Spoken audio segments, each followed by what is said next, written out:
Bedeng rempong. Rempong apa tuh? Hei, suka-suka aku lah, aku paling sibuk. Au. Halo guys, assalamualaikum. Ini kami dari Bedeng Rempong. Hari ini kami kedatangan bintang tamu kami. Aduh, bintang tamu. Kakak-kakak bidan yang cantik-cantik ini. Iya, bukan kau. Ini. Kakak, silakan diperkenalkan dirinya. Terima kasih Mbak. Iya. Saya Bidan Pera Budi Rostanti dan rekan saya ini Bidan Vesalina. Vesalina. Iya. Kakak sebagai bidan saya. Gitu nak. Bismillahirrahmanirrahim. Kakak sebagai bidan senior, kami mau bertanya sebagai orang awam ini, kira-kira apa saja edukasi seputar kehamilan, tanda-tanda bahaya waktu kehamilan itu memasuki HPL?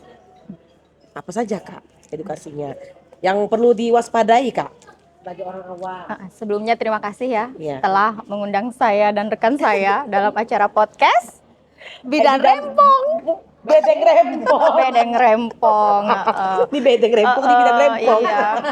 Sebenarnya kalau dibilang senior saya juga belum dikategorikan bidan senior ya, mungkin menengah senior. Tapi kalau untuk memberikan beberapa informasi mengenai tanda bahaya pada kehamilan lanjut ya yang mendekati taksiran persalinan, mungkin saya bisa menjelaskan sedikit. Oke, siap. Jadi saat kehamilan itu kan kehamilan kita itu 9 bulan 10 hari. Nah, itu jadi dibagi menjadi 3 trimester. Jadi trimester ketiga itu adalah trimester yang sudah kita persiapkan untuk mendekati taksiran persalinan. Nah, jadi tanda-tanda bahaya di trimester ketiga ini harus kita ketahui sebagai masyarakat awam. Ibu-ibu hamil khususnya ya. Mungkin juga yang tidak hamil, mungkin kita juga punya keluarga, kita bisa mengedukasi keluarga apa-apa saja tanda bahaya di trimester ketiga menjelang persalinan ya. Jadi antara lainnya salah satunya itu seandainya kita terjadi demam yang tinggi. Jadi kita demam tinggi, itu tanda salah satu tanda bahaya, berarti tubuh kita sedang mengalami infeksi dan kita harus tahu itu infeksinya apa. Nah, nanti itu untuk mengetahuinya lebih lanjut kita boleh konsul ke dokter, spesialis atau tenaga-tenaga kesehatan yang memang kompeten dan profesional dalam menangani ibu-ibu hamil. Tanda yang kedua itu seandainya kita merasakan pergerakan janin di dalam rahim kita itu berkurang. Jadi normalnya janin itu bergerak dalam 24 jam itu sekitar 12 kali. 12 Jadi kali, dalam 2 jam itu paling tidak ada 1 kali bergerak.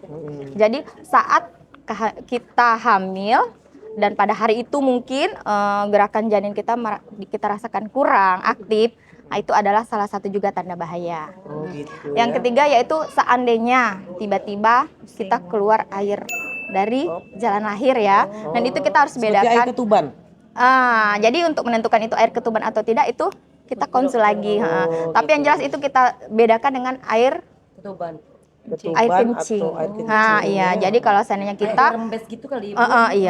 seandainya terjadi keluar air-air dari jalan lahir, itu kemungkinan ketubannya sudah pecah sementara persalinan belum berlangsung dan itu bisa menyebabkan infeksi untuk janin. Itu tanda bahaya yang berikutnya itu seandainya keluar darah dari jalan lahir. Nah, ini juga harus sangat diwaspadai karena keluar darah dari jalan lahir mendekati ya pada trimester ketiga ya, mendekati persalinan itu bisa jadi suatu kondisi patologis kehamilan, bisa jadi bali atau plasenta ya, kalau medis saya bilang plasenta. Itu letaknya Kalau kita bilang bali ya. itu letaknya tidak di tempat seharusnya. Kalau seharusnya kan plasenta itu letaknya di rahim di bagian atas atau di pinggir-pinggir dinding rahim. Tapi kalau ada perdarahan pada ibu hamil trimester ketiga, itu pendarahan sebelum persalinan ya, kemungkinan bisa jadi karena plasentanya diletaknya di segmen bawah rahim atau malah menutupi jalan lahir. Jadi itu dibilang plasenta previa. Nanti ada lagi pembagiannya, mau plasenta previa totalis, marginalis, lateralis ada. Atau bisa jadi perdarahan pada trimester ketiga itu karena solusio plasenta. Solusio plasenta ini plasenta atau si bayi itu lepas sebelum bayinya lahir. Itu sangat-sangat berbahaya sekali. Yang jelas kan bayinya bisa meninggal. Iya. Terus itu mengancam juga jiwa ibu. Itu iya. bisa juga jadi ya dua itu, plasenta previa, solusio plasenta. Iya. Sudah gitu tanda bahaya yang berikutnya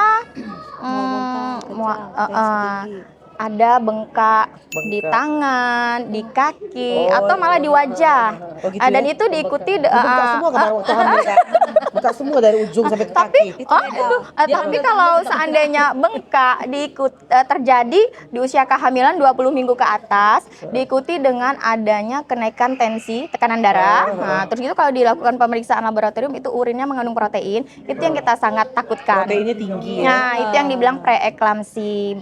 Preeklamsi berat Waktu dan hamil. nanti kelanjutannya setelah preeklamsi kejang itu disebut eklamsi. Oh, eklamsi Nah, itu. dan Oh. saat ini kondisi-kondisi itu adalah kondisi yang salah satu penyebab kematian ibu bersalin, hamil dan nifas. Iya. Jadi itu tadi tanda-tanda bahaya yang harus kita waspadai: demam tinggi, keluar air-air dari jalan lahir, pergerakan janin berkurang, keluar darah dari jalan lahir, ataupun ada bengkak di kaki, tangan, dan wajah. wajah. Nah, itu semua seandainya terjadi pada kita, boleh kita melakukan konsultasi kepada Dokter. yang lebih profesional. Kalau bidannya mungkin tidak ada atau apa, kita boleh langsung ke SPOG. Oke, gitu ya guys. Udah jelas kan? Dijelaskin sama ibu bidan kita yang cantik ini. Mungkin ada tambahan dari rekan Ada saya? tambahan dari Ibu Eva sudah cukup. Sudah cukup. Dari Kak Yuli ada tambahan? Kalau pesan dan kesan dari Kak Yuli, kalau hamil jangan nyemil garam, say. Nyemil sendal. Ini Kakak boleh dong kasih apa kesan dan kesannya untuk ibu-ibu hamil Oh, iya. yang ada di rumah? Pesan saya untuk ibu-ibu hamil yang ada di Tanjab Barat, Iya. mungkin seluruhnya, jangan lupa periksakan kehamilannya kepada tenaga kesehatan yang profesional. Yang saya maksudkan tenaga kesehatan profesional ini kan seperti dokter, Iya. bidan ataupun dokter spesialis. Minimal 6 kali, 6 kali dalam 9 selama bulan ya. kehamilan. Jadi nanti di situ kita akan mendapatkan istilahnya gini, pemeriksaan kehamilan yang berkualitas.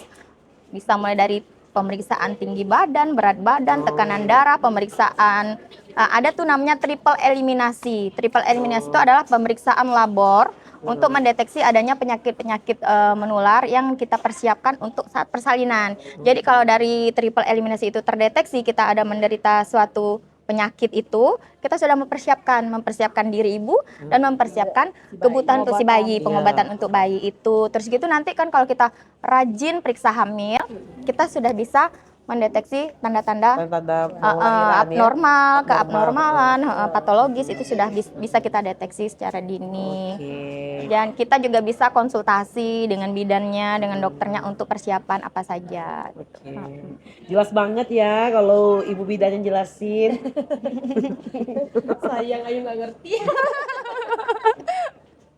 Oke, baiklah kami dari Bidan Rempong mengucapkan terima Bidan Rempong. Dapat tuh dimasukin bagus tuh. Bidan Rempong. Oke guys, kami dari Bedeng Rempong mengucapkan terima kasih untuk kakak-kakak bidan yang cantik ini. Terima kasih udah meluangkan waktunya untuk kami dan untuk ibu-ibu hamil di rumah. Jangan lupa ya diwaspadain. Jangan lupa kolom komentarnya sayangnya kalau ada yang mau ditanyain boleh ya. Entar langsung ditanyain sama ibu bidannya, langsung dijawab sama ibu bidannya ya. Boleh ya tag akunnya ibu bidannya boleh ya. Saran akun dong say. Siapa lagi yang mau kita kepoin? Episode perdana loh dari Ayu Kredit ini. Nantikan ya di mini podcast kami selanjutnya. Bedeng Rempong dah. Terima kasih ya kakak.